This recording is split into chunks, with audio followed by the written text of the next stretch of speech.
इन videos का फायदा केवल इतना ही नहीं है मित्रों कि आप इन वीडियोस को देख करके अपना कॉन्सेप्ट क्लियर कर लें, आप लगे हाथ कुछ अर्निंग भी कर सकते हैं हमारी रेफरल स्कीम के थ्रू। अगर आप इन यूट्यूब वीडियोस को देख रहे हैं और आप किसी स्टूडेंट को हमारी क्लासेस लाइव वाली जो पेड क्लासेस है उनको रेफर करते हैं, तो स्टूडेंट को जस्ट इतना ही बोलिएगा कि हमसे कॉन्टैक्ट करते टाइम वो जस्ट हमें इतना बता दे कि जिस स्टूडेंट ने उसको रेफर किया उसका नेम क्या और मोबाइल नंबर क्या है, तो हम आपको कैशबैक दे करके चलेंगे जिसने उस स्टूडेंट को रेफर किया होगा हमारे पास। एंड दूसरी बात यह है, इसके लिए आपको डिस्क्रिप्शन बॉक्स से हमारी ऐप डाउनलोड कर लेना जरूरी है, क्योंकि हम आपका मोबाइल नंबर ऐप से ही कंफर्म करेंगे कि आपने हमारी ऐप डाउनलोड की है या नहीं।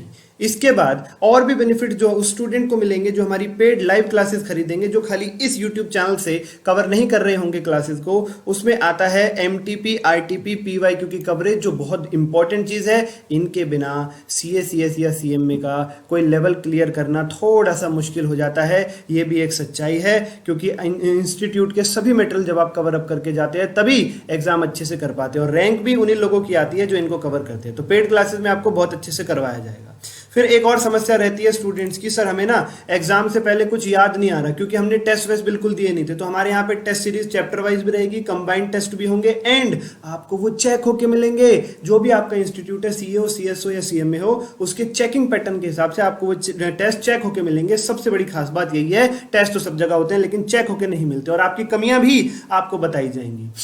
इंपॉर्टेंट क्वेश्चंस भी बताए जाएंगे आपको। कुछ स्टूडेंट्स ऐसे होते हैं जो एग्जाम से पहले ना चाहते हुए भी कितनी कोशिश करो समझाने की, चीजों को मगअप करके बैठ जाते हैं और लास्ट टाइम पे कहते हैं अब कैसे हो, अब कैसे क्लियर करें, कुछ समझ में नहीं आ रहा। तो इंपॉर्टेंट क्वेश्चंस भी जो आपको क्लासेस में, पेड क्लासेस में कवर अप कराए जाते हैं, अगर कुछ स्टूडेंट्स ऐसे हैं जिन्होंने बिल्कुल ही बेड़ा कर रखा है, उन क्वेश्चंस को भी कवर अप करें तो उनको अच्छा स्कोर करने में मदद मिलती है, ऐसा देखा गया है।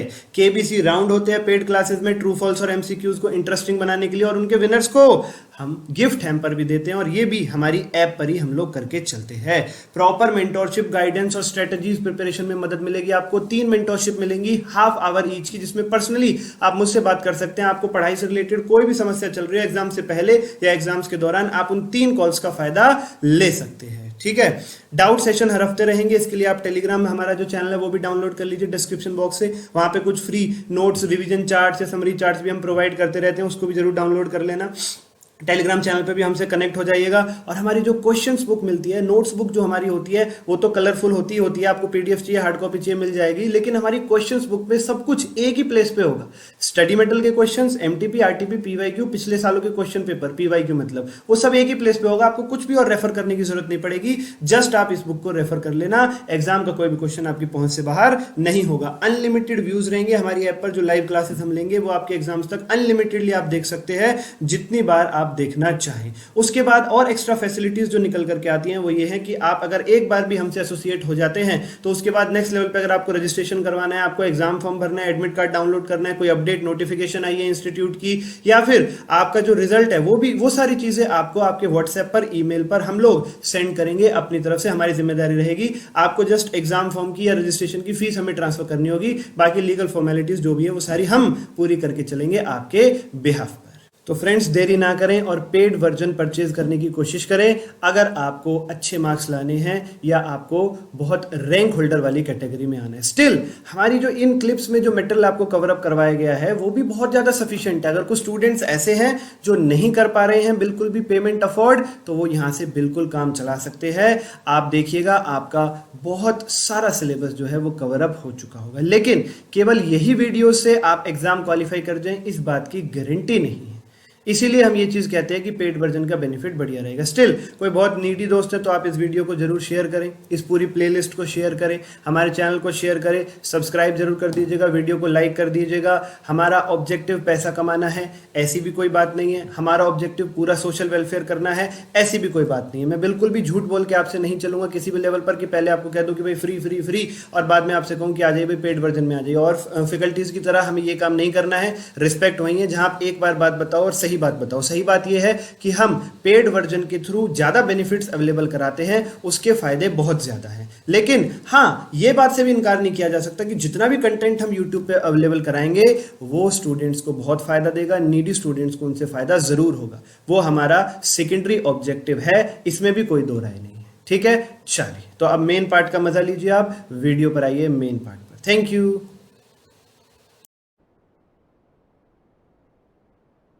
Can you see the notes? Common questions का आंसर पार्थ करेंगे। नोट्स फ्लैश हो रहे हैं Parth? Meaning of no insurance, sir, अब हो रहे हैं sir. Topics to be covered. Yes sir, हो रहे हैं। मीनिंग ऑफ इंश्योरेंस हम लोग कंप्लीटली कवर कर चुके हैं। Calculation of claim for loss of stock by fire हम लोग कंप्लीटली कवर कर चुके हैं।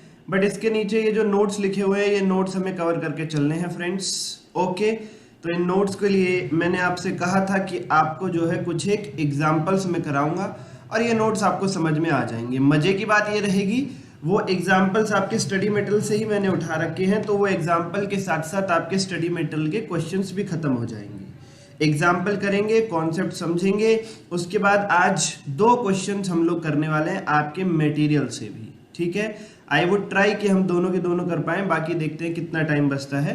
Let's start. आपको लिखना पड़ेगा आज मेरे साथ साथ, इसीलिए बी प्रिपेयर।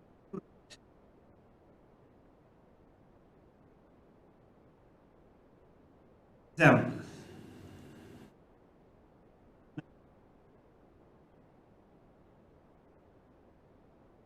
सर चिंतामणि, जिसका नाम ही चिंतामणि है, सोचो उसे कितनी चिंताएं होंगी जीवन में।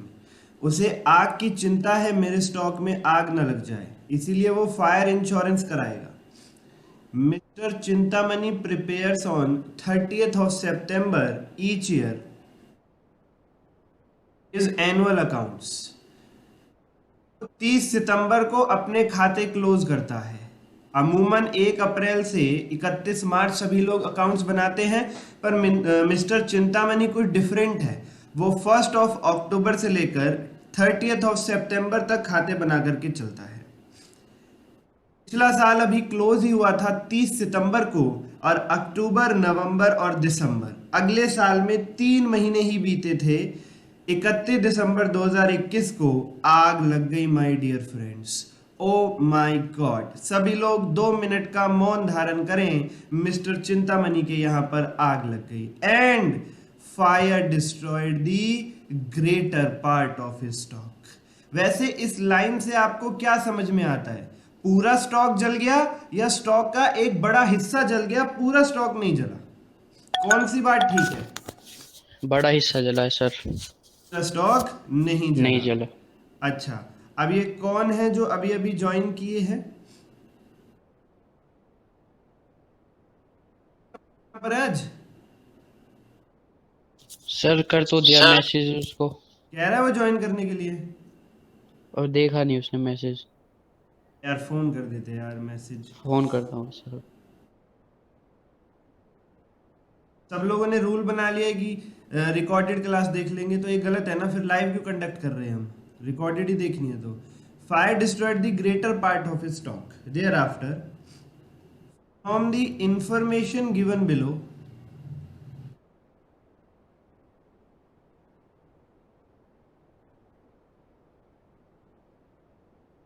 calculate the amount of claim।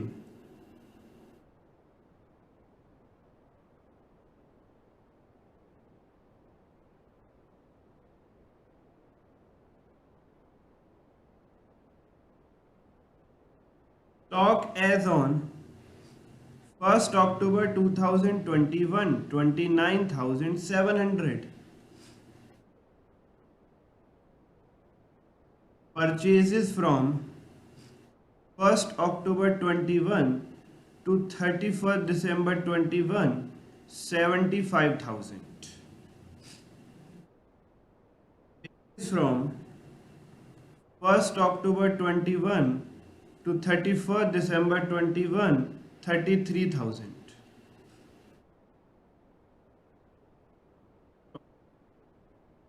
1st October 21 to 31st December 21, 1,40,000 मित्रों, 1,40,000। Rate of gross profit is equal to 33.33% on cost। Full stop। Stock to the value of thousand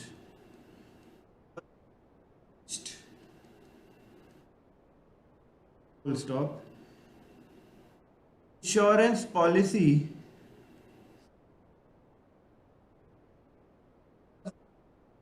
5,000. Policy was subject to average clause. The policy was subject to average clause. सभी लोग note करें इसको जरा। पार्थ हुई बात?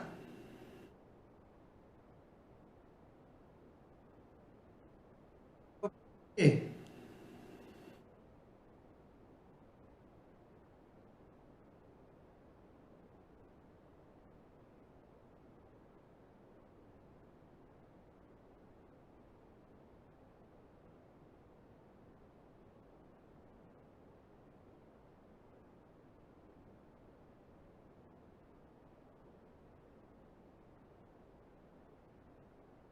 में लिखा है कि मिस्टर चिंतामणि 30 सितंबर को अपना जो है ईयर क्लोज करता है। तो मित्रों उसका ईयर 1 अक्टूबर से स्टार्ट होके 30 सितंबर पर खत्म होता है। ये फाइनेंशियल ईयर फॉलो किया जाता है मिस्टर चिंतामणि के द्वारा। तो हमारा ईयर स्टार्ट हुआ 1 अक्टूबर 21 से लेकर 30 सितंबर 2022 वाला, उसमें अभी 3 ही महीने बीते थे, अक्टूबर 21, नवंबर 21 और दिसंबर 21। दिसंबर 21 के आखिरी दिन 31 तारीख को आग लग गई और greater part of his stock जल गया। मित्रों ध्यान दीजिएगा, greater part of his stock पर, पूरा स्टॉक नहीं जला है, स्टॉक का एक अच्छा खासा हिस्सा जल गया। तो अगर पूरा स्टॉक नहीं जला मतलब पक्का पक्का कुछ स्टॉक साल्वेज हुआ होगा, उस स्टॉक आग से बचा लिया गया होगा। हाँ सर, तो नीचे बताया गया है 3000 का स्टॉक आग से बचा लिया गया था, इसीलिए वो कह रहे हैं पूरा स्टॉक नहीं जला, क्योंकि 3000 का स्टॉक बचा लिया। फिर कुछ आपको इंफॉर्मेशन दे रखी है कि भाई स्टॉक 1 अक्टूबर को इतना था, 3 महीने के दौरान इतनी परचेजेस करी, इतनी वेजेस है और 3 महीने की सेल्स ये है। ग्रोथ आपको बता रखा है। ये सब डाटा क्यों दे रखा है अभी थोड़ी देर में समझ आएगा आपको। फिलहाल ये लाइन पढ़िए, insurance policy was of amount 25,000, जो सम इंश्योर्ड है वो 25,000 है, पॉलिसी ली थी 25,000 की। और सबसे महत्वपूर्ण लाइन, मैंने पहले ही कहा था आपके सवालों में आपको एवरेज क्लॉज हर सवाल में लगभग देखने के लिए मिलेगा ही मिलेगा। यहां लिखा हुआ है policy was subject to average clause, calculate the amount of claim.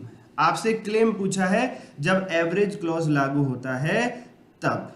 तो अपने नोट्स को जरा याद करें और मुझे बताएं कि अमाउंट ऑफ क्लेम कितना होता है when there is average clause. Please tell me. Formula बताएं, फॉर्मूला आपको बताया था उस दिन।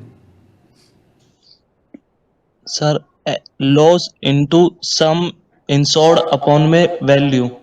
बहुत बढ़िया, very very good from Hariom. Stock lost by fire, जिसे हम लॉस कहते थे शॉर्ट फॉर्म में, इनटू सम इंश्योर्ड, जितने की पॉलिसी है, divided by physical value of goods on the date of fire. जिस दिन आग लगी उस दिन गोदाम में कितने का सामान था, फिजिकल वैल्यू ऑफ गुड्स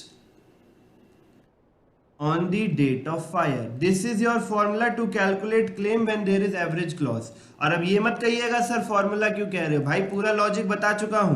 अब हर क्वेश्चन में लॉजिक करेंगे तो बस, अब फॉर्मूले से हम लोग फटाफट क्वेश्चन भी तो सॉल्व करने हैं हमें। सम इंश्योर्ड आपको गिवन है क्वेश्चन में साफ साफ 25,000, नो प्रॉब्लम इन इट। आप है physical value of goods on the date of fire, ये क्वेश्चन में कहीं पर भी गिवन नहीं है। इसी को निकालने के लिए क्वेश्चन ने ये आपको सारी इंफॉर्मेशन दे रखी है, स्टॉक, परचेज, वेजेस, सेल्स और ग्रॉस प्रॉफिट। ये सारी इंफॉर्मेशन ही इसलिए दी गई है कि आप physical value of goods on the date of fire निकाल सके। भाई मैंने जो एग्जांपल करवाए आपको उनमें तो मैं देता था आपको ये वैल्यू, बिकॉज तब मुझे कॉन्सेप्ट समझाना था। अब हमें एडवांस लेवल के क्वेश्चंस करने हैं तो अब थोड़ी थोड़ी डिफिकल्टीज आना शुरू हो जाएगी। वैसे सर एक बात बताओ, ये स्टॉक लॉस्ट बाय फायर ये भी तो गिवन नहीं है क्वेश्चन में। अरे भाई ये तो 2 मिनट में निकल जाएगा। अगर आप एक बार ये पता लगा लेते हैं physical value of goods on the date of fire कितना है, जिस दिन गोदाम में आग लगी उस दिन गोदाम में कितने का सामान था, अगर आपको ये पता चल गया तो उसमें से 3000 माइनस कर देना जो स्टॉक आपने बचा लिया, बाकी क्या निकल के आ जाएगा, स्टॉक लॉस्ट बाय फायर। तो इसमें तो कोई दिक्कत ही नहीं है, आपको केवल और केवल physical value of goods on the date of fire ये निकाल। एक बार थोड़ा सा नीचे यहां पर स्टॉक लॉस्ट बाय फायर का फॉर्मूला भी लिखिए। Stock lost by fire is equal to physical value of goods on the date of fire minus stock salvaged. वो आपको गिवन ही है 3000। तो ऑल इन ऑल आपको बस एक ही चीज चाहिए, physical value of goods on the date of fire. किस दिन आग लगी सर, 31 दिसंबर 2021 को आग लगी। तो आपको पता लगाना है कि 31 दिसंबर 2021 को आपके गोदाम में कितना स्टॉक था। का तरीका है ट्रेडिंग अकाउंट। हम लोग ट्रेडिंग अकाउंट बनाएंगे। हम लोग क्या करेंगे, जहां से साल शुरू हुआ 1 अक्टूबर 2021 से लेकर और जहां आग लगी 31 दिसंबर 2021, इन 3 महीनों का ट्रेडिंग अकाउंट बनाएंगे। ट्रेडिंग अकाउंट में आपको पता होगा सेल्स के नीचे एक अमाउंट लिखते हैं हम बाय क्लोजिंग स्टॉक के नाम से, वो फिगर बैलेंसिंग फिगर निकल के आ जाएगी और हमें 31 दिसंबर 2021 का स्टॉक पता चल जाएगा। मैं बताता हूं आपको कैसे। आओ साथ साथ लिखो वर्किंग नोट नंबर 1। सब पेन का कलर चेंज करो, मैंने कहा okay. Trading account from 1 October 21 to 31 December 21, 3 महीने के लिए बनाएंगे हम, ठीक है। इतना मैं मान करके चल रहा हूं कि 11th में 12th में फाउंडेशन में तुम लोगों ने ट्रेडिंग अकाउंट में इतना तो सीखा ही होगा कि सबसे पहले आता है ओपनिंग स्टॉक, फिर परचेजेस, वेजेस, सेल्स और क्लोजिंग स्टॉक। मैं वो सब नहीं बताने वाला हूं आपको, आई बिलीव वो आपको आना चाहिए। नहीं आता है तो बहुत बुरी बात है। 1 अक्टूबर 2021 से साल शुरू हो रहा है तो हमें ओपनिंग स्टॉक भी चाहिए 1 अक्टूबर 21 का। क्या हमारे क्वेश्चन में गिवन है? यस सर, ये रहा 29,700। परचेजेस बताइए, 3 महीने की परचेजेस कितनी थी, फटाफट से बताइए। 75,000। मंथ्स के दौरान कितनी थी? 33,000। Very good. सेल्स भी क्वेश्चन में गिवन है कितना सर? 1,40,000। प्रॉफिट भी निकाल सकते हैं, क्वेश्चन ने ग्रॉस प्रॉफिट की परसेंटेज भी दे दी है आपको। देयर आफ्टर मेरा जो क्लोजिंग स्टॉक है वो बैलेंसिंग फिगर निकल करके आ जाएगा। 31 दिसंबर 2021 का स्टॉक निकल करके आ जाएगा, यही मुझे चाहिए। I would like you all to answer कि मेरा जीपी कितना होगा। Like you all to answer कि मेरा जीपी कितना होगा। साफ साफ क्वेश्चन में आपको गिवन है कि जो ग्रॉस प्रॉफिट है वो 33.33% ऑन कॉस्ट है। फ्रेंड्स, आप मुझे बता सकते हो 33.33% ऑन कॉस्ट का क्या मतलब है?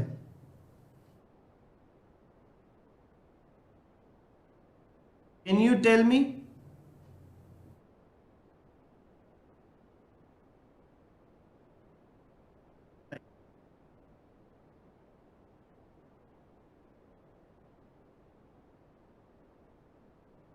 दिवांश बाबू गायब हैं, क्या हुआ भाई आप लोगों को? आंसर करते हो? This is very bad. आप आंसर करते हो, आवाज नहीं आती है यहां तक। Hariom, can you hear me?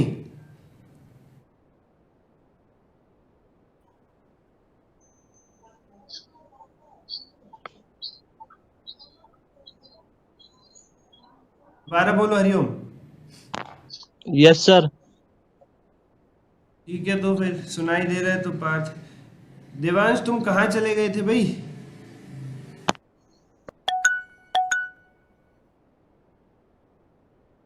Problem था, वाईफाई बंद हो गया था तो आवाज नहीं आ रही थी आपकी। ठीक है, आ रही है? Yes sir. Okay, move ahead. 3.33% on cost का मतलब होता है 1/, ऑन कॉस्ट, 1/कॉस्ट। इसे हम 1/4 ऑन सेल्स भी कह सकते हैं। फाउंडेशन वाली बात है, I am not going to elaborate it here. 1/3 on cost का मतलब होता है 1/4 ऑन सेल। 1/4 ऑन कॉस्ट का मतलब होता है 1/5 ऑन सेल। 1/5 का मतलब होता है 1/6 ऑन सेल। तो सेल्स अगर आपकी 1,40,000 है और सेल्स के बारे में मैं बात करूं तो 1/4 आप मल्टीप्लाई कर दीजिए, जीपी निकल के आ जाएगा। दिस इज कमिंग एज 35,000, यानी कि 35,000। Can you tell me the balancing figure, closing stock कितना आ रहा है?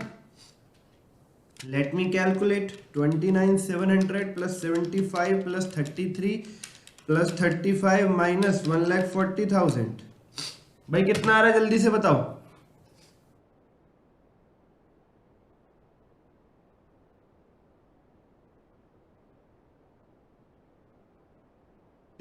कमिंग एज 32,700, 32,700 मित्रों। तो जिस दिन आग लगी उस का क्लोजिंग स्टॉक 31 दिसंबर 21 का आपने निकाल लिया 32,700। नाउ फॉर्मूले पर वापस आइए और सबसे पहले स्टॉक लॉस्ट बाय फायर निकाल दीजिए। Physical value of goods on the date of fire निकल के आई 32,700 माइनस स्टॉक साल्वेज्ड है 3,000, तो स्टॉक लॉस्ट बाय फायर हो गया 29,700, 700। और आपका क्लेम कितना हो जाएगा? Stock lost by fire 29,700 into sum insured 25,000 divided by physical value of stock यानी कि 32,700। कितना आ रहा है जरा बताइए।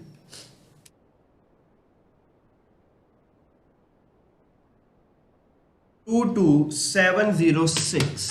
This is coming as 22,706। Claim आ रहा है 22,706 रुपए। Please note it down. You can ask me if there is any problem.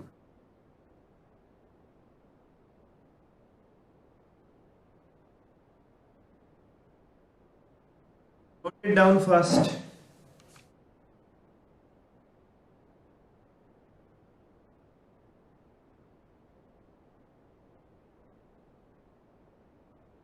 Is it done?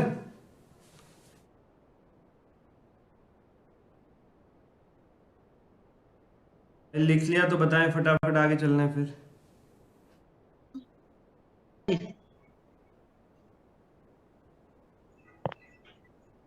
I am making a mistake that I have allowed you all. I think I should allow you one by one, तभी शायद आवाज आएगी। 1 minute रुकिए जरा, मैं सबके mic यहाँ पर एक बार डिसअलाउ करता हूँ। कैसे होंगे यार, चलो फिलहाल छोड़ो। आई बिलीव क्या होगा। Let's move ahead. इसको देख लीजिए अगर इसमें कुछ रह गया तो। Sample number 2। Suppose in example number 1, information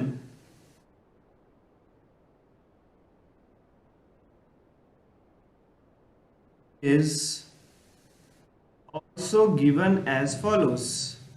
मान लीजिए एग्जाम्पल 1 में कुछ और इंफॉर्मेशन भी दी जाए आपको।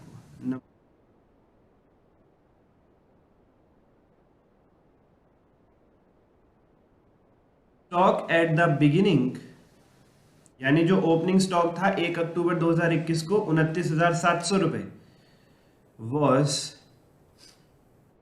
Calculated at 10% less than cost. Mistake number 1। Number 2, mistake number 2,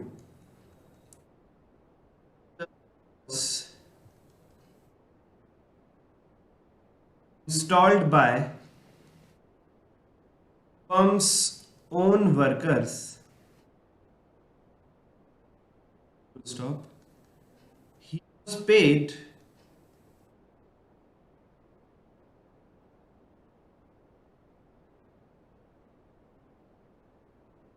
which was included in wages.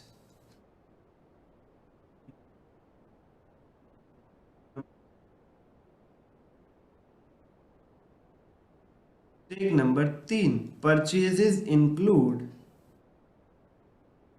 purchase of plant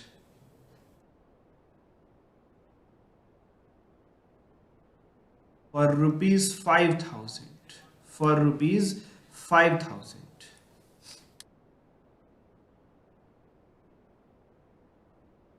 Yeah.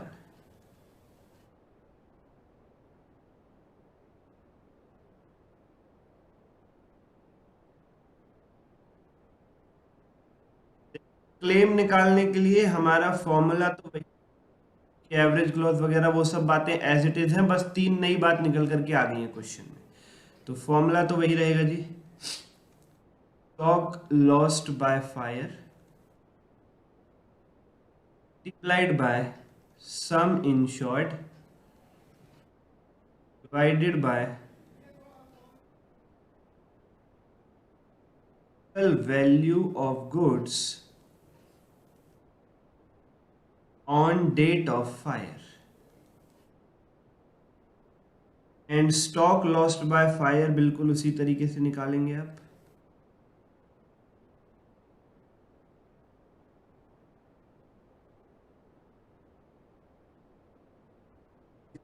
value of goods on date of fire minus stock salvaged, जो बचा लिया उसे हटा देंगे यहां से, minus stock salvaged. Note it down.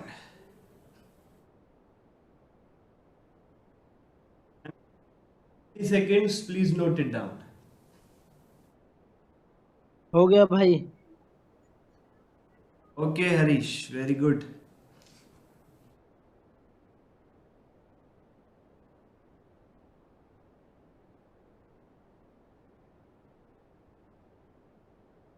Ten, 9, 8, 7, 6, 5, 4, 3, thank you. चलो जी, बनाइए working note number 1, trading account, same to same period from 1st October 21 to 31st of December 21। साल के पहले दिन से लेकर डेट ऑफ फायर तक का ट्रेडिंग अकाउंट बनाएंगे। तो मुझे बताओ, क्या इस बार मैं opening stock as it is लिख दूं 29,700, या मुझे इस बात का ध्यान रखना पड़ेगा, ये जो पहली बात लिखी हुई है ओपनिंग स्टॉक के बारे में सर ध्यान देना पड़ेगा। क्या लिखा हुआ है? कह रहे हैं opening stock was calculated at 10% less than cost. गलती से ओपनिंग स्टॉक को 10% नीचे लिख दिया गया है, उसकी एक्चुअल वैल्यू ज्यादा होनी चाहिए, आपने गलती करके उसे कम लिख दिया। तो यार अब कैसे निकालें हम इसको, कैसे निकालें, ध्यान देना जरा। उसकी एक्चुअल और सही वैल्यू ओपनिंग स्टॉक की x है, आपने उसे 10% कम कर डाला, तब जाके वैल्यू निकल के आई 29,700 गलत वैल्यू। एक्चुअल वैल्यू आपने मान ली x, आपने उसे 10% से गिरा दिया, माइनस कर दिया 10x/100, तब ये वैल्यू आ रही है खराब वैल्यू 29,700। तो एक्चुअल वैल्यू क्या होगी? क्या आप यहां से x निकाल सकते हैं? ऑफ कोर्स सर, हम यहां से x निकाल सकते हैं। ये हो जाएगा 90x/100 इज इक्वल टू 29,700, और x आ जाएगा सर 29,700 इंटू 100/90।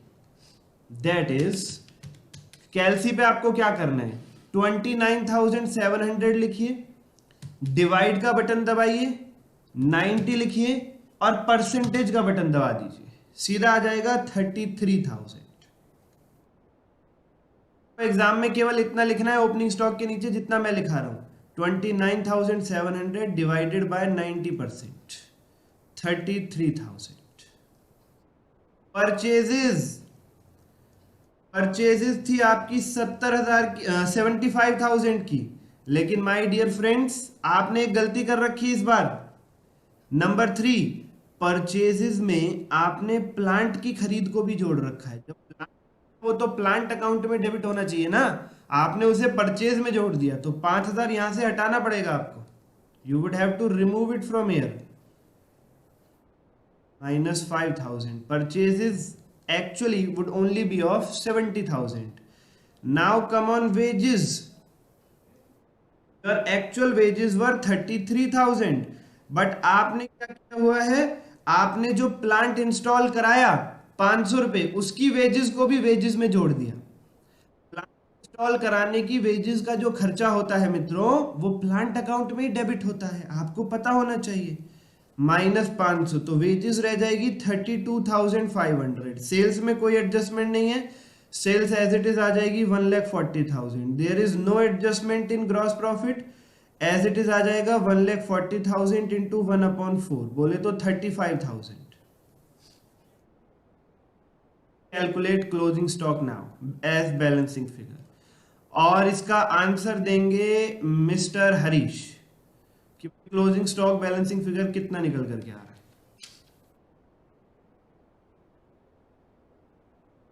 जल्दी, यू हैव गॉट 5 सेकेंड्स। 5, टिक टिक 4, टिक टिक 3, टिक टिक 30,500 भाई। Very good, he is on time. आप जीते पूरे 1,000 रुपए, 30,500, और दोनों टोटल हो गया 1,70,500, 1,70,500। इस बार जिस दिन आग लगी सामान था वो निकल करके आया है 30,500 का मित्रों, 30,500 का। तो स्टॉक लॉस्ट बाय फायर हो जाएगा 30,500 minus 3,000, that is 27,500। Stock lost by fire 27,500 into sum insured 25,000 divided by physical value 30,500।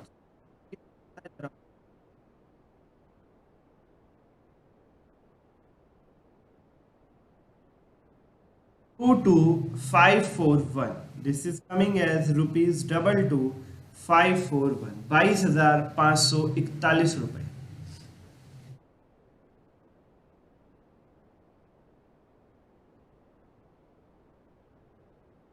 It down everybody. Friends, एक और बात बताना चाहूंगा आपको। बात यह है कि ये जो ट्रेडिंग अकाउंट हमने बनाया है ना, आप देख सकते हैं अमूल ट्रेडिंग अकाउंट 1 साल के लिए बनाया जाता है, बट क्योंकि हमें क्लेम निकालना था तो हमने इसे केवल साल के पहले दिन से लेकर डेट ऑफ फायर तक यानी 3 महीने के लिए ही बनाया है। This is not your complete trading account, this is not a trading account as usual which we prepare for the whole year, this is only for a particular part of the year. Therefore इस trading account को हम memorandum trading account कहते हैं। आप example number 1 में भी ये word add कर लेना यहां पर, मेमोरेंडम ट्रेडिंग अकाउंट। मेमोरेंडम का मतलब होता है कच्चा trading account. This is not पक्का ट्रेडिंग अकाउंट, ये पूरे साल का ग्रॉस प्रॉफिट नहीं बता रहा आपको, ये जस्ट 3 महीने की इंफॉर्मेशन दे रहा है, इसीलिए ये कच्चा ट्रेडिंग अकाउंट है, मेमोरेंडम। दोनों जगह ये वर्ड जरूर लिख लेना, ठीक है। तो आई बिलीव आप लोगों ने इसको लिख लिया होगा। हम आगे की तरफ चलना चाहेंगे जरा। चलिए सर, हम लोग आगे चलते हैं अपने एग्जाम्पल नंबर 3 की तरफ। This is going to be the most important example, example number 3। ये सारी बात आपके सामने खोल के रख देगा, एक नई बात आपको सिखाएगा एग्जाम्पल नंबर 3। सर नई बात है तो पेन का कलर भी नया होना चाहिए। मैंने कहा on 2nd of June 2022 fire occurred in mister Jack. Mister Jack तो बेचारा टाइटैनिक में ही ना बच पाया, तो असल जीवन में तो वो कैसे बचे, उसके यहाँ पर आग लग गई। एंड टोटल स्टॉक वॉज, अच्छा मैंने यहां पर लिख दिया, आपको दिख नहीं रहा होगा, in the premises of mister Jack and total stock, total stock कीमती वर्ड है ये, वॉज डिस्ट्रॉयड बाय फायर, तब पूरा सामान जल गया। How ever following information is saved, stock तो पूरा जल गया बट खाते वाते बच गए, कुछ खबर आपको मिल गई। क्या क्या खबर है जरा लिखिएगा बड़े ध्यान से। Stock on 1 April 2021 5,40,000, stock at 90% of cost on 31st March 22 is 6,48,000. Purchases from 1st April 22 to 2nd of June 22, 9 lakh rupees. Purchases for the year ended 31st March 22, 25,80,000.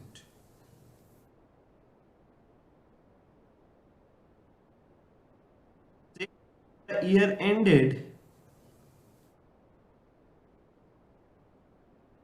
31st March 22, 36 lakh. Sales from 1st April 22 to 2nd of June 22, 19,20,000, 90,000 rupees. Additional information.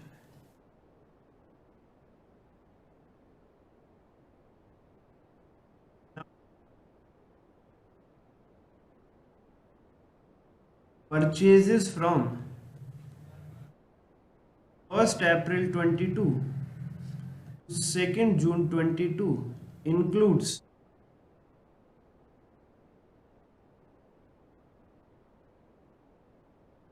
acquired for 1,000 and does not include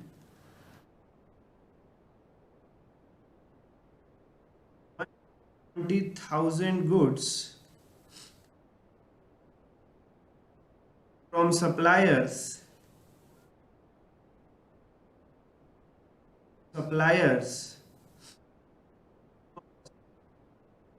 invoice was not received. Invoice was not received.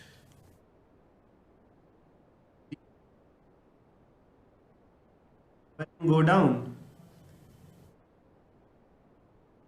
on date of fire.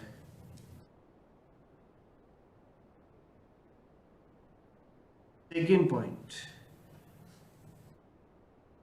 Sales from 1st April 22 to 2nd of June 22 includes like invoice priced goods not dispatched.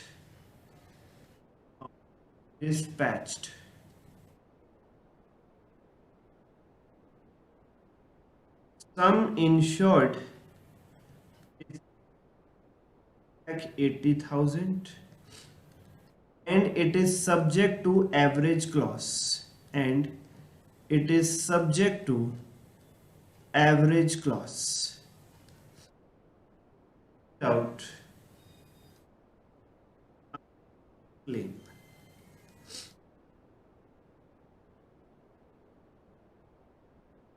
Down मित्रों,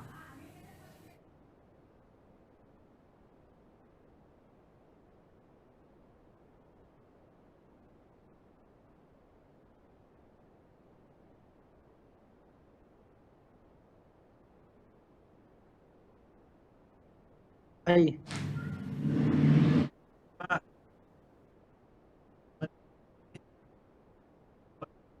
good. Sir चलो बाकी लोगों ने भी लिख लिया है, देवांश ने लिख लिया है।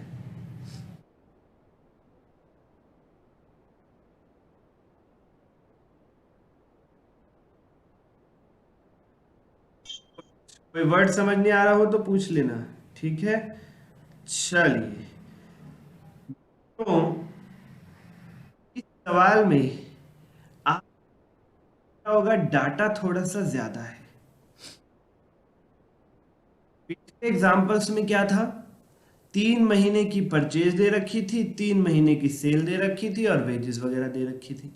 लेकिन यहाँ पर आपको एक पिछले कंप्लीट साल का डाटा भी दे रखा है, पिछले साल का ओपनिंग क्लोजिंग स्टॉक, पिछले साल की परचेज, पिछले साल की सेल। और जरा देखते हैं ऐसा क्यों। हमें कुछ नहीं करना, हम तो सीधा चलते हुए चलेंगे, रास्ते में चीजें हमसे खुद टकराएंगी, हमें कुछ रटना थोड़ना है। सीधा भाव में बहते हुए चलो, यात्रा करते रहो करते रहो करते रहो, चीजें आएंगी अपने आप, तुम सीखते जाओगे और सारा क्वेश्चन जो है समाप्त हो जाएगा। तो मित्रों, सबसे पहले जो आप जानते हैं, शुरुआत होती है फॉर्मूले से। क्लेम बताइए, क्लेम का अमाउंट हम कैसे निकालेंगे? एवरेज क्लॉज यहां पर लिखा हुआ है, एवरेज क्लॉज यहां पर लिखा हुआ है।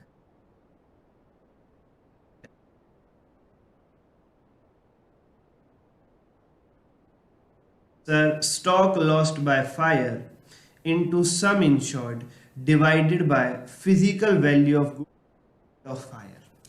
अभी कोई लिखेगा नहीं, केवल और केवल मैं लिखूंगा, फिर आपको एक बात बताऊंगा।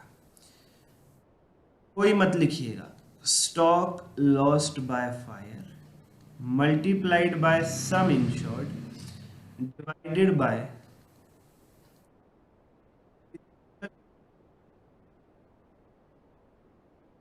फायर। जैसा कि आप जानते ही हैं मित्रों, stock lost by fire is equal to होता है physical value of goods on date of fire minus stock salvaged. Example में कुछ भी स्टॉक सैल्वेज्ड है क्या? नहीं सर, लिखा हुआ है total stock was destroyed by fire, कुछ भी स्टॉक सैल्वेज्ड है ही नहीं। तो मैं कह सकता हूं स्टॉक सैल्वेज्ड इज 0, है ही नहीं यहां पर। तो आप देखो ना, क्या फॉर्मूला बन गया? Stock lost by fire equal to physical value of goods. मतलब ये figure stock lost by fire और ये figure physical value of goods on date of fire, ये तो सेम हो जाएगी। और अगर ये सेम हो गई तो ये तो आपस में कट जाएगी। हमारा आंसर केवल और केवल क्या निकल करके आ जाएगा? Sum insured. यानी यहां पर कुछ लफड़ा है, यहां पर कुछ लफड़ा है। आपको नोट्स में आइए जरा एक बार, और देखेंगे यहां पर कि हम ये फॉर्मूला अगर लगाएं, sum insured into stock loss by fire divided by total physical stock on date of fire, तो ये क्या रह जाएगा माय डियर फ्रेंड्स? सर, केवल और केवल स्टॉक सॉरी सम इंश्योर्ड रह जाएगा। तो मैं कह सकता हूं claim is equal to sum insured मेरा आंसर निकल करके आने वाला है। यस और no? Equal to sum insured मेरा आंसर निकल करके आना है। आप लोग प्लीज बताओ यार, बोलना पड़ेगा अब आपको। यहां से ये दोनों चीज कट गई तो क्या निकल के आएगा? Claim is equal to sum insured. और मेरा सम इंश्योर्ड कितना है? आप देखिए, सम इंश्योर्ड तो 4,80,000 है। मतलब सर आंसर तो शुरू में ही आ गया, बाकी सारे क्वेश्चन की ऐसी की तैसी। Claim is equal to sum insured यानी क्लेम इज इक्वल टू निकल के आ गया 4,80,000। फॉर्मूला इसी तरीके से बन रहा है क्योंकि स्टॉक साल्वेज कुछ है ही नहीं। फ्रेंड्स, आपको ये क्वेश्चन आगे भी थोड़ा सा सॉल्व करना पड़ेगा। क्यों सॉल्व करना पड़ेगा सर? क्वेश्चन में ये लाइन ना लिखी हो, सब्जेक्ट टू एवरेज क्लॉज। अगर क्वेश्चन में ये लाइन ना लिखी हो सब्जेक्ट टू एवरेज क्लॉज, तो फिर हमारा फॉर्मूला बन जाएगा एक्चुअल लॉस और सम insured which ever is lower. फिर ऐसे में हमें एक्चुअल लॉस निकालना पड़ेगा। लेकिन ये दोनों ही केस नंबर ए और केस नंबर बी कब लगते हैं? when goods are under insured and goods are partially destroyed। oh my god, यानी जो भी हम अभी तक कर रहे थे उसका कोई लॉजिक ही नहीं रह गया, उसका कोई लॉजिक ही नहीं रह गया। क्यों? क्योंकि केस नंबर 4 हमारे सवाल में एग्जांपल में, और आप लोग यही गलती करोगे, आप लोग यही गलती करोगे कि जैसे ही आपको एवरेज क्लॉज वर्ड लिखा हुआ मिलेगा आप लोग वो फॉर्मूला लगाओगे और सीधा सीधा आगे की तरफ भागने लगोगे। जबकि आप ध्यान से देखो ये एवरेज क्लॉज वाली बात कब आती है? When goods are under insured and goods are partially destroyed. मेरे भाई मेरे दोस्त, गुड्स आर पार्शियली डिस्ट्रॉयड तो है ही नहीं हमारे एग्जांपल में, गुड्स तो टोटली डिस्ट्रॉय हो गए थे हमारे एग्जांपल में, मतलब केस नंबर 4 नहीं लगेगा, केस नंबर 4 है ही नहीं हमारे एग्जांपल में। तो सर फिर कौन सा केस है, कौन सा केस है? ये निकालने के लिए आपको ये तो पता होना चाहिए ना कि गुड्स टोटली डिस्ट्रॉयड है या पार्शियली डिस्ट्रॉयड है। सर ये तो हमें सवाल ने बता दिया टोटली डिस्ट्रॉयड है, एक और बात पता होनी चाहिए। कौन सी सर? गुड्स अंडर इंश्योर्ड है या फुली इंश्योर्ड है। प्लीज ध्यान से देखिए, हमारे जो 4 केस थे, चारों केस में हम 2 बात चेक करते थे, fully insured, totally destroyed, fully insured, partially destroyed, thereafter under insured, totally destroyed, under insured, partially destroyed. यानी हमें 2 बात पता होनी चाहिए, फुली इंश्योर्ड है या अंडर इंश्योर्ड है, टोटली डिस्ट्रॉयड है या पार्शियली डिस्ट्रॉयड है। सवाल ने एक बात तो हमें बता दी कि वो टोटली डिस्ट्रॉयड है, बट सवाल ने हमें ये नहीं बताया गुड्स अंडर इंश्योर्ड है या गुड्स फुली इंश्योर्ड है। उसने केवल और केवल ये बताया कि इंश्योरेंस का जो आपने पॉलिसी ली है, अमाउंट जो आप इंश्योरेंस का कराया है वो है 4,80,000, बट ये फुली इंश्योर्ड है या पार्शियली इंश्योर्ड है, अंडर इंश्योर्ड है, ये आपको नहीं पता मित्रों, ये आपको निकालना पड़ेगा। आप of goods on the date of fire निकालनी पड़ेगी। जब आपको पता चलेगा जिस दिन आग लगी थी उस दिन सामान में कितने का गोदाम में कितने का सामान था, तभी आप देख पाएंगे कि आपने पूरा इंश्योरेंस करा रखा है या आपने कम इंश्योरेंस करा रखा है, तभी आपको पता चलेगा। तो स्टार्टिंग में तो लग रहा था कि ये सवाल बाएं हाथ का खेल है, सीधा सम इंश्योर्ड ही हमारा आंसर निकल करके आ जाएगा, जबकि मित्रों आपको केस तो देखना पड़ेगा ना, ये केस कौन सा है। Yes sir. तो भाई अभी आप क्लेम का फॉर्मूला यहां पर नहीं लिख पाएंगे क्योंकि हमें केस ही नहीं पता कौन सा है। सीधा एवरेज क्लॉज देख करके टूट मत जाना सवाल के ऊपर, यहां पर 2 लाइनों की जगह छोड़ दीजिए, 2-3 लाइनों की, ठीक है। आगे चलते हैं और बनाते हैं अपना working note number 1, memorandum trading account. साल के पहले दिन से लेकर और द पीरियड, साल का पहला दिन कब आएगा भाई, यहां पर 1 अप्रैल 2022 से लेकर 2 जून 2022, 2 जून 2022 this trading account. Opening stock बताएं 1 अप्रैल 2022 को ओपनिंग स्टॉक की वैल्यू क्या है? आपको दे रखा है 1 अप्रैल 22 का स्टॉक तो नहीं दिया, बट देखिए क्वेश्चन ने 31 मार्च का स्टॉक दे दिया आपको। एक ही बात है, 31 मार्च 2022 का ही स्टॉक 1 अप्रैल को अगला स्टॉक बनता है, तो there is no problem in it. इसी स्टॉक को आप ओपनिंग स्टॉक मान लीजिए, 6,48,000 को ही 1 अप्रैल 2022 का स्टॉक मान लीजिए। लेकिन यहां पे लिखा हुआ है ये 90% पर लिखा हुआ है, तो इसको आपको सही करना पड़ेगा, वही काम करना पड़ेगा। 6,48,000 डिवाइडेड बाय 90%, कितना आ गया ये? This is coming as 7,20,000, 7,20,000। After friends purchases बताइए कितनी है अप्रैल 22 से 1 अप्रैल 22 से 2 जून 2022 तक।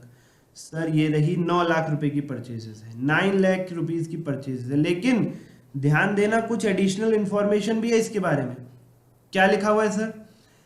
1 अप्रैल 22 से लेकर 2 जून 22 तक की जो परचेजेस आपको गिवन है 9 लाख, इसमें एक मशीनरी भी लिख रखी है आपने 60,000 रुपए की। उसे तो सर यहां से हटाना पड़ेगा। मशीनरी तो मशीनरी अकाउंट में जानी चाहिए, परचेज में थोड़ी ना आनी चाहिए। तो 9 लाख में सर 60,000 माइनस कर देंगे। एंड 9 लाख में 1,20,000 के वो गुड्स शामिल नहीं किए गए हैं जो सप्लायर से आपको मिल चुके हैं और आपके गोदाम में ये सामान रखा हुआ था जिस दिन आग लगी। आपको इसलिए नहीं लिखा क्योंकि बिल नहीं आया अभी तक। अरे बिल आओ मत आओ, बिल की ऐसी की तैसी, सामान आ गया ना, गोदाम में रखा हुआ था ना, जब आग लगी तो वो सामान भी आग के सामने मौजूद था, वो सामान में भी नुकसान हुआ है, तो आपके ट्रेडिंग अकाउंट में तो वो आएगा क्योंकि आप फिजिकल स्टॉक निकाल रहे हैं कि सामान कितना मौजूद था उस समय। आपको इस बात से मतलब थोड़ा ना बिल आया या नहीं आया, फिजिकल स्टॉक कितना प्रेजेंट था, दिस इज योर कंसर्न। तो आपको ये 1,20,000 प्लस करना पड़ेगा। यानी कि परचेजेस कैसे निकल के आएगी? 9,00,000 प्लस 1,20,000, 9,000 की परचेजेस हो जाएगी, 9,60,000। कोई भी वेजेस वगैरह और सब चीजें यहां पर है नहीं, डायरेक्ट एक्सपेंसेस। एक बार के लिए सेल्स देख लेते हैं। सेल्स कितनी दे रखी है अप्रैल 22 से जून 22 तक? सर सेल्स दे रखी है हमको, ये रही sales is 36 lakhs, no sorry 19,20,000। क्या इसके बारे में कुछ लिखा हुआ है? हाँ सर, कह रहे हैं जो ये 19,20,000 की सेल है इसमें 3 लाख रुपए का ऐसा सामान इंक्लूडेड है जो अभी डिस्पैच ही नहीं हुआ। ओ माय गॉड, मतलब बंदे को आपने सामान बेच दिया था 3 लाख रुपए का, लेकिन वो बंदे ने कहा अभी सामान अपने ही पास रख लो जी, फिलहाल मैं उसे कुछ दिन में उठा करके ले जाऊंगा। सामान आपने बेच दिया लेकिन रखा हुआ अभी आपके ही गोदाम में, उसने डिलीवरी नहीं उठाई है, तो फिजिकली वो सामान आपके वहां पर ही मौजूद था। तो मैं नहीं कह सकता कि ये सामान मेरे पास से चला गया, मैं इसे फिजिकल सेल नहीं मान सकता, मुझे इसे सेल में से हटाना पड़ेगा। 3 लाख का सामान मेरे गोदाम से निकला ही नहीं, तो मैं कैसे कह दूं वो सामान मेरे पास से चला गया? फिजिकली अगर मैं बात करूं तो केवल 16,20,000 रुपए की ऐसी सेल हुई है जो गुड्स निकल के मेरे गोदाम से जा चुका है। 3 लाख का सामान मेरे गोदाम में मौजूद था, उसे मैं सेल यहां पर नहीं कह सकता क्योंकि मेरे पास गया ही नहीं मेरे पास से कहीं, इसीलिए सेल में से आपको हटाना पड़ेगा। सेल आएगी 16,20,000। क्लोजिंग स्टॉक और ग्रॉस प्रॉफिट। अब बताओ फ्रेंड्स, पिछले जो 2 एग्जाम्पल किए उसमें तो आपको ग्रॉस प्रॉफिट का रेट पता था, सेल्स पे मल्टीप्लाई कर देते थे ग्रॉस प्रॉफिट की परसेंटेज, जीपी आ जाता था और क्लोजिंग स्टॉक को बैलेंसिंग फिगर निकाल लिया करते थे। यहां पर ना जीपी निकालने का तरीका गिवन है ना ही क्लोजिंग स्टॉक, 2 मिसिंग फिगर हो गई, 2 मिसिंग फिगर हो गई। तो अब कैसे करें, आगे कैसे बढ़े? आप सवाल देख लो, कहीं पर भी अगर आपको जीपी का रेट दे रखा हो तो बताओ मुझे। ठीक है, पर भी नहीं दे रखा, बताओ क्या किया जाए? Is there any idea? मैं बता, is very simple, gross profit निकालना पड़ेगा। ग्रॉस प्रॉफिट रेशियो परसेंटेज आपको स्वयं निकालनी पड़ेगी। और वो कैसे निकालेंगे आप? ध्यान से देखिए, थोड़ा सा साइड में लिखता हूं, ये लो ध्यान।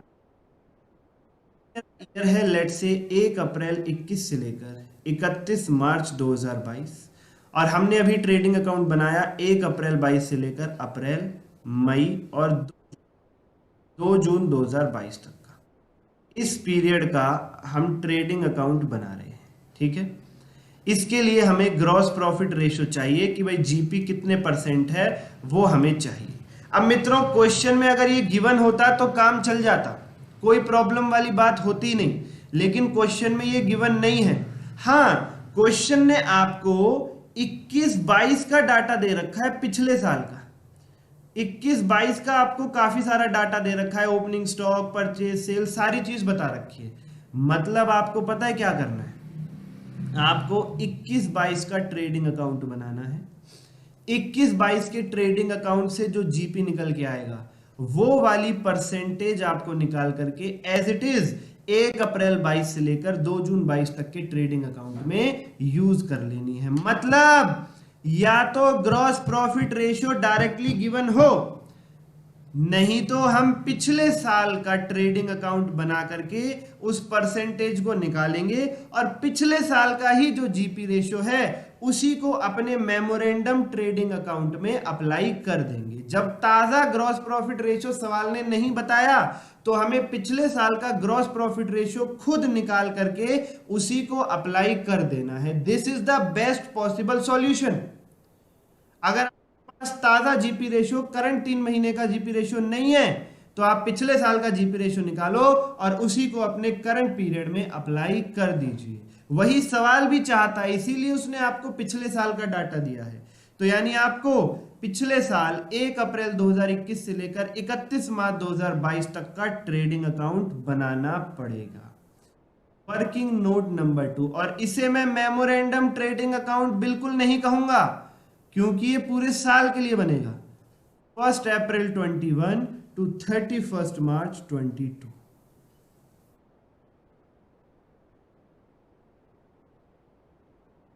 फर्स्ट अप्रैल 21 का ओपनिंग स्टॉक बताइए माय डियर फ्रेंड्स। 1 अप्रैल 21 का क्वेश्चन में गिवन होगा, जरूर जरूर जरूर जरूर जरूर सर। 5,40,000 रुपए, 540,000। परचेजेस कितनी थी 1 अप्रैल 21 से लेकर 31 मार्च 2022 तक? सर क्वेश्चन में साफ साफ गिवन है 25,80,000 रुपए, कोई एडजस्टमेंट भी नहीं है सर। 25,80,000, कोई वेजेस वगैरह कुछ नहीं। सेल्स कितनी थी 1 अप्रैल 21 से लेकर 31 मार्च 22 तक? सर 36 लाख रुपए, 36 लाख। क्लोजिंग स्टॉक देखिए आपको गिवन होगा 31 मार्च 2022 का क्लोजिंग स्टॉक आपको गिवन होगा क्वेश्चन में। हाँ गिवन था सर, ये रहा ना, ये रहा, ये देखो ये देखो ये देखो 648, जिसे हमने ठीक करके 7,20,000 किया था। तो आप इसे यहां पर 7,20,000 कर लो। वैसे भी यार आप इसे यहां से भी चेप सकते हैं, 7,20,000 को यहां से भी चेप सकते हैं, सीधी बात है।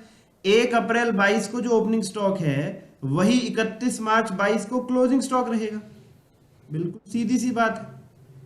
अब मुझे बताइए ग्रॉस प्रॉफिट बैलेंसिंग फिगर कितना निकल करके आ रहा है?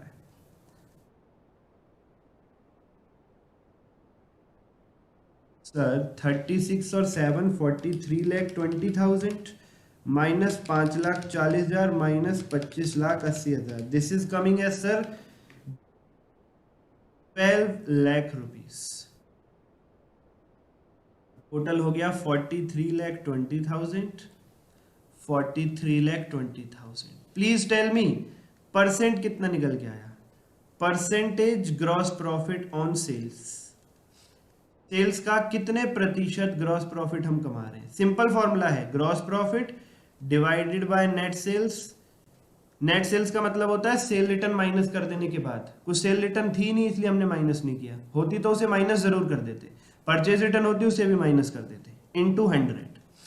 Gross 12 lakh divided by net cell 36 lakh into 100। 11th class में एक चैप्टर पढ़ाया जाता है आपको फाइनेंशियल स्टेटमेंट का, उसमें ये सब फॉर्मूले सिखाए जाते हैं।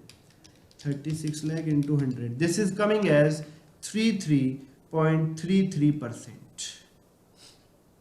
तो सेल्स पर 33.33% का प्रॉफिट कमाया जाता है। उसी रेशो को यहां पर लगा दो, उसी रेशो को यहां पर लगा दो मित्रों। 16,20,000 इंटू 33.33%, बताइए जरा कितना आ रहा है? इंटू 33.33%, 40,000। सर हमने तो इसको किया, ये तो 5,39,946 कुछ आ रहा है। अरे राउंड ऑफ कर दीजिए आप कैलसी पर 16,20,000 इंटू 33.33333333 एंड तक जाओगे तो 5,40,000 ही आ जाएगा ये, ठीक है ना।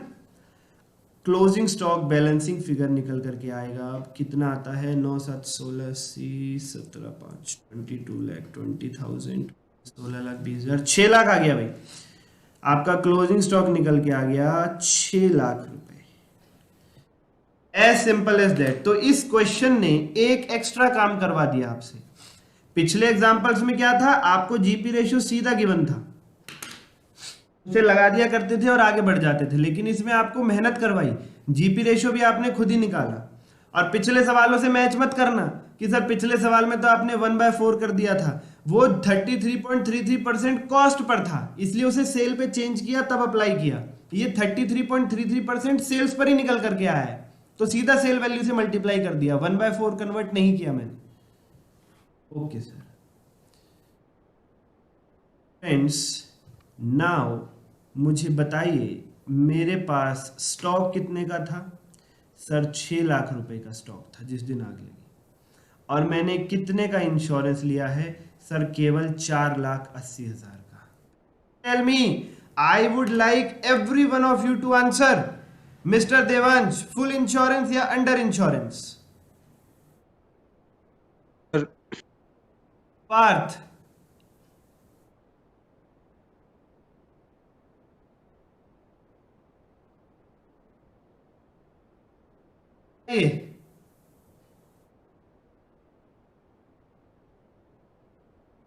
फुल इंश्योरेंस या अंडर इंश्योरेंस? भाई अंडर इंश्योरेंस।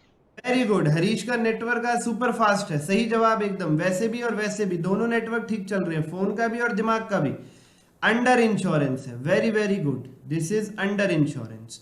अब आप देखिए कौन सा केस लग रहा है, which case is getting applied. Sir ये तो केस नंबर 3 बन गया, केस नंबर 3 बन गया।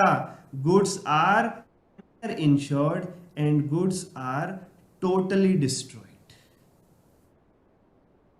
तो यानी अमाउंट ऑफ क्लेम कितना हो जाएगा, sum insured, sum insured. Sir ये तो पहले ही आ रहा था निकल करके, आपने क्यों इतना सारा काम करवाया। जब एवरेज क्लॉज लगा रहे थे तब भी 480 आ रहा था। अरे ये तुक्का है भाई, ये तुक्का है। अगर ये क्लोजिंग स्टॉक कम निकल करके आता तो ये मान लीजिए क्लोजिंग स्टॉक निकल के आता आपका 4 लाख रुपए, और आपने इंश्योरेंस ले रखा है 480 का, तो ये फुली इंश्योर्ड हो जाता, फुली इंश्योर्ड हो जाता। उस केस में ये वाला केस बन जाता, case number 1, fully insured and totally destroyed. तब आपको केवल और केवल जितना नुकसान हुआ 4 लाख रुपए उतना ही क्लेम मिलता, तब 480 नहीं मिलता आपको। इसीलिए ये देखना जरूरी है केस कौन सा लग रहा है। वो तभी पता लगा पाएंगे आप जब आप स्टॉक की वैल्यू निकाल लें ऑन डेट ऑफ फायर कितनी है। ये काम आपको करना ही पड़ेगा।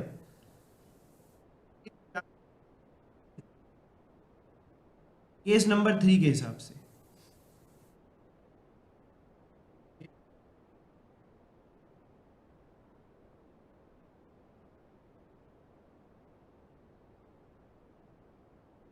To the policy amount, that is sum insured, because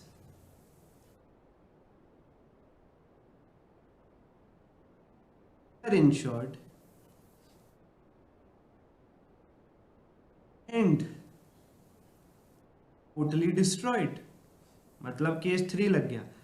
तो ये एग्जाम्पल आपको क्या सिखाता है, ये एग्जाम्पल मित्रों आपको ये बात सिखाता है कि भाई एवरेज क्लॉज देख करके डायरेक्ट फॉर्मूला लगाने की जरूरत नहीं। सबसे पहले आपको क्लोजिंग स्टॉक निकालना जरूरी है, ऑन डेट ऑफ फायर कितना है। मैंने एग्जाम्पल 1 और 2 में फॉर्मूला पहले लिख दिया था, काम चल गया था, क्योंकि मुझे पता था यहां कोई दिक्कत नहीं आएगी। एग्जाम्पल 3 में मैंने आपको रोका और एक सबक सिखाया कि अब जो भी आप सवाल करेंगे डायरेक्ट फॉर्मूला मत लिखना। सबसे पहले closing stock on date of fire निकालो, तब आपको पता चलेगा गुड्स फुली इंश्योर्ड है या अंडर इंश्योर्ड है, तब आपको पता चलेगा उन 4 में से कौन सा केस अप्लाई हो रहा है, तब आप फॉर्मूला लिखना। देयरफॉर क्लेम का अमाउंट हो जाएगा यहां पर ₹4,80,000, 4,80,000 it down।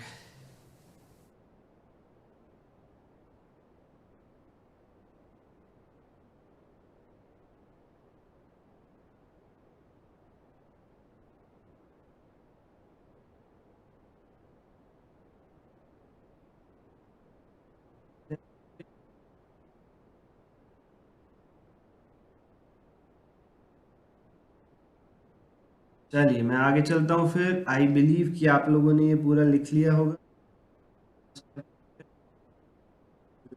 Move forward. आइए नोट्स पर आते हैं वापस और इन पॉइंट्स को देखते हैं। सबसे पहले आपको value of stock on date of fire given नहीं है। कल तो बहुत सुनहरा समय था, कल तो सारे सवालों में हमें stock on date of fire given होता था, लेकिन आज आपने एक चीज सीखी कि सवाल जो है वो निर्दयी होता है।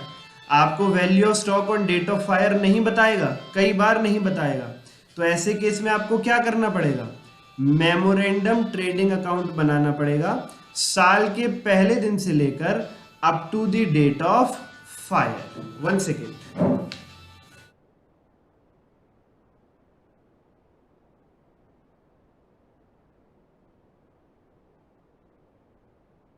पहले दिन से लेकर up to the date of fire. उसमें भी अगर जीपी रेशियो गिवन ना हो तो पिछले साल का ट्रेडिंग अकाउंट बना लेना, पिछले साल का ट्रेडिंग अकाउंट बना लेना। में कुछ गलतियां मिले, जैसे स्टॉक 90% पर लिखा हुआ था, परचेज में प्लांट को जोड़ रखा था, उन गलतियों को भी ठीक करना पड़ेगा। और मेमोरेंडम ट्रेडिंग अकाउंट का फॉर्मेट आपको पता ही है, ये देख लो। Open stock, purchases, direct expenses, wages वगैरह, सेल्स, ग्रॉस प्रॉफिट या तो गिवन होगा, वरना हम पिछले साल का रेशियो निकालेंगे और उसे अप्लाई कर देंगे, और क्लोजिंग स्टॉक हमारा बैलेंसिंग फिगर निकल करके आ जाएगा। अगर कोई सेल रिटर्न है तो माइनस कर देंगे, अगर कोई परचेज रिटर्न है तो माइनस कर देंगे। ये सब चीज सेल्स, परचेज, डायरेक्ट एक्सपेंस आपको गिवन होगी हमेशा क्वेश्चन में, ये कभी नहीं ढूंढनी पड़ेगी। सर एक चीज रह गई sir, effect of abnormal item are eliminated. You are not in a position to understand it right now. This is on hold. You will understand it later. ठीक है।